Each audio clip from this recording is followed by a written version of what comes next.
Bienvenue dans ce nouvel épisode de Dialogue constructif, le podcast où nous explorons des idées qui peuvent changer votre quotidien. Je suis Jeff Eisen et aujourd'hui, nous allons plonger dans un sujet essentiel, la gestion des personnes et des situations difficiles. Que ce soit dans votre vie professionnelle, vos relations personnelles ou même avec vous-même, savoir naviguer dans les eaux tumultueuses des conflits et des défis émotionnels est une compétence précieuse. Dans cet épisode, nous vous proposons un guide pratique tiré du livre « Maîtriser l'adversité », guide pratique pour gérer les personnes et situations difficiles. Ce livre n'est pas seulement un manuel pour gérer les conflits, mais un véritable guide vers une vie plus paisible et harmonieuse. Ensemble, nous explorerons des stratégies concrètes pour comprendre et transformer ces moments difficiles en opportunités de croissance. Chapitre 1. Pourquoi ressentons-nous de la colère? La colère est une émotion que nous connaissons tous. Mais d'où vient-elle réellement? Elle surgit souvent lorsque nous résistons à ce qui est, lorsque nos attentes ne sont pas comblées ou lorsque nous sommes trop attachés à une idée ou à une personne. Dans ce chapitre, nous allons explorer ces trois sources de colère: la résistance à la réalité, les croyances erronées et l'attachement. La résistance à la réalité. Combien de fois vous êtes-vous retrouvé frustré parce que les choses ne se déroulaient pas comme prévu? Peut-être avez-vous été coincé dans un embouteillage alors que vous étiez pressé? Ou peut-être la météo a-t-elle ruiné vos plans? La colère naît souvent de notre refus d'accepter ce qui est. Mais imaginez un instant si, au lieu de résister, vous acceptiez la réalité telle qu'elle est. Vous pourriez alors transformer ces moments de stress en opportunités de croissance et de paix intérieure. 2. Les croyances erronées. Nous avons tous des attentes sur la manière dont les autres devraient se comporter. Par exemple, vous pourriez penser que votre travail mérite des éloges, mais au lieu de cela, vous recevez des critiques. Cette colère provient de la croyance que les autres doivent répondre à vos attentes. Accepter que chacun ait ses propres perceptions et priorités peut vous libérer de cette colère. 3. L'attachement. Nous nous attachons souvent à des idées, des personnes ou des attentes. Cet attachement nous rend vulnérables à la colère lorsque ces éléments sont menacés. En prenant conscience de ces attachements et en apprenant à les relâcher, vous pouvez développer une perspective plus flexible et réagir de manière plus calme. Chapitre 2. Apprendre à accepter la réalité.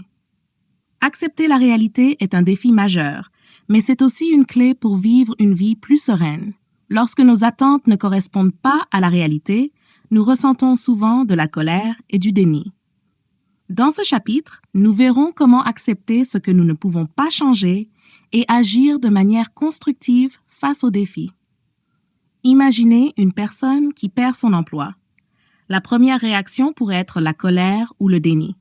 Mais en acceptant la réalité, elle peut commencer à explorer de nouvelles opportunités. Accepter la réalité ne signifie pas se résigner, mais plutôt reconnaître ce qui est pour mieux avancer. C'est comme un jardinier qui adapte ses soins en fonction de la météo en acceptant ce qu'il ne peut pas contrôler. Chapitre 3. Technique pour développer la maîtrise de soi. La maîtrise de soi est une compétence essentielle pour gérer les situations difficiles. Elle ne consiste pas à réprimer ses émotions, mais à les comprendre et à les gérer. Dans ce chapitre, nous allons découvrir des techniques pour développer cette maîtrise de soi. 1. Prendre du recul. Face à un désaccord ou une situation tendue, il est essentiel de prendre un moment pour respirer et réfléchir.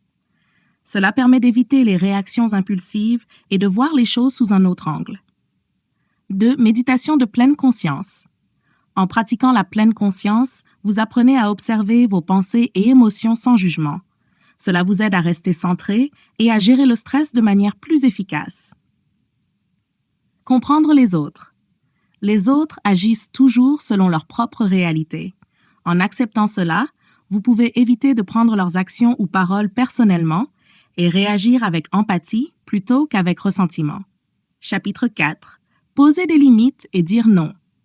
Savoir poser des limites et dire non est crucial pour protéger votre bien-être. Cela peut être difficile, surtout si vous avez l'habitude de vouloir plaire aux autres. Mais apprendre à dire non est une forme de respect envers vous-même. Imaginez que vous soyez constamment sollicité pour des tâches supplémentaires. Dire non ne signifie pas être égoïste, mais plutôt préserver votre énergie pour ce qui compte vraiment. C'est aussi un moyen de maintenir des relations saines et équilibrées en communiquant vos limites de manière claire et ferme. Conclusion. Les personnes et les situations difficiles sont inévitables. Mais ce qui compte vraiment, c'est la manière dont nous choisissons de les gérer. En appliquant les stratégies que nous avons explorées, vous pouvez transformer ces défis en opportunités de croissance et de paix intérieure. Merci d'avoir écouté cet épisode de Dialogue constructif. Que ces enseignements vous accompagnent dans votre quotidien et vous aident à bâtir une vie où la sérénité et le respect de soi sont au cœur de chaque décision.